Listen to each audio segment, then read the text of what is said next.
নমস্কার, মধুমিতার খুঁটিনাটিতে আপনাদের সবাইকে স্বাগত।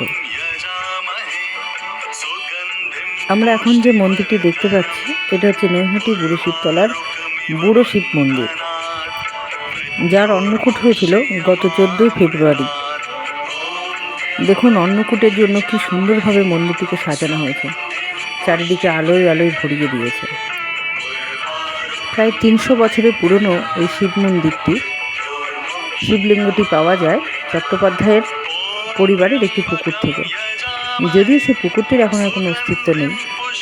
আর এই মন্দিরটি স্থাপন করার জন্য যে জায়গাটির প্রয়োজন ছিল সেটা দিয়েছিলেন এই ভট্টাচার্য পরিবার, মানে এখানকার স্থানীয় ভট্টাচার্য পরিবাররা।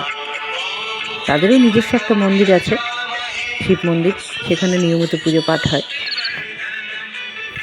সেই মন্দিরটি আমি পরে দেখাবো। সেই বুড়ো শিবের মন্দিরেই ছিল গত 14ই ফেব্রুয়ারি অন্নকূট। এই মন্দিরটির আরেকটি নাম আছে 24 পরগনার তারকেশ্বর। এই প্রাচীন মন্দিরটি খুবই বিখ্যাত এবং ভীষণ জাগ্রত। কথিত আছে যা মানত করা যায় তাই নাকি বাবা পূরণ করে। এখানে চড়কের মেলা হয়, নীল পুজো হয়, নিয়মিত পুজোতে আছে। তাই আপনারা অবশ্যই এই মন্দিরে আসবেন। বড়মার মন্দির থেকে মাত্র 5 মিনিট পায়ে হেঁটে আসা যায় এই বুড়ো শিবের মন্দির।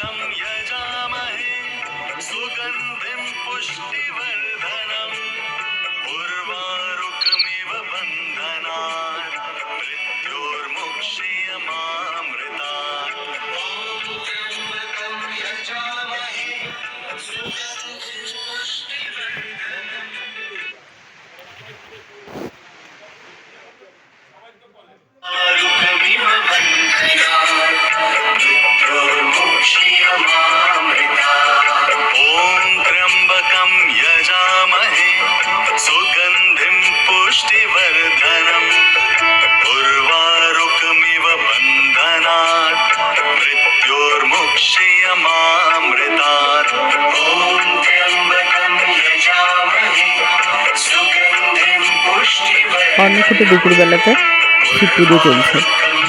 প্রচণ্ড ভিড়ের মধ্যে যতটা সম্ভব তোলা যায় সেটুকুই তুলেছি আপনাদের সবাইকে দেখানোর জন্য। পুজো শেষে এবার প্রসাদ বিতরণের পালা। প্রসাদ নিতে প্রচুর মানুষ ভিড় জমিয়েছিলেন, প্রচুর লাইন করেছিল। এই প্রসাদ বিতরণের মধ্যে দিয়েই আমি আজকের ভিডিওটা শেষ করছি। এর পরের ভিডিওতে আমরা দেখব স্থানীয় ভট্টাচার্য পরিবারের মন্দির। তাহলে দেখা হচ্ছে পরের ভিডিওতে। আপনারা ততক্ষণে ভালো থাকবেন, সুস্থ থাকবেন। আজকের মতো টাটা।